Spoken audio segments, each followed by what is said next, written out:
பொம்பளைங்க வீட்டில் அடங்கியே தான் இருக்கணும் அப்படின்னா நீங்களும் உங்களுடைய ஒய்ஃபையும் உங்கள் அம்மா அப்பா எல்லாத்தையுமே உங்கள் தங்கச்சிங்க அக்காங்க எல்லாத்தையும் வீட்டில் அடக்கி வச்சுக்கோங்க. அடுத்தவங்க அப்படி இருக்கணும்னு இல்லை, அவங்கவுங்க சுதந்திரமாக இருக்க தான் பார்ப்பாங்க. நீங்கள் தவறாக பேசி தேவையில்லாமல் மற்ற பெண்களுக்கும் மன உளைச்சலை ஏற்படுத்துகிறீங்க. பேசுகிற வார்த்தைகள் அவ்வளோ மட்டமானதாகவும் கேவலமானதாகவும் இருக்குது. உங்களுக்கு ஒரு பொண்ணு துரோகம் பண்ணியிருக்காங்க அப்படின்னா நீங்கள் அந்த பொண்ணை மட்டும்தான் திட்டணும். இருக்கிற பெண்கள் எல்லாத்தையுமே சேர்த்து திட்டக்கூடாது. அப்படி திட்டுறதுக்கு உங்களுக்கு எந்தவித உரிமையும் கிடையாது. புரியுதுங்களா?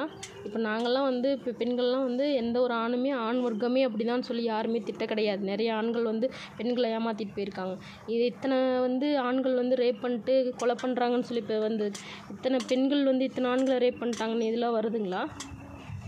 பெண்கள் போய் சின்ன குழந்தைங்கள சின்ன பசங்களை அப்யூஸ் பண்ணுறாங்களா? ஆண்களை தானே பண்ணுறீங்க. இப்போ நாங்கள் ஒட்டுமொத்த ஆண் வர்க்கத்தையும் திட்டலாம் தானே.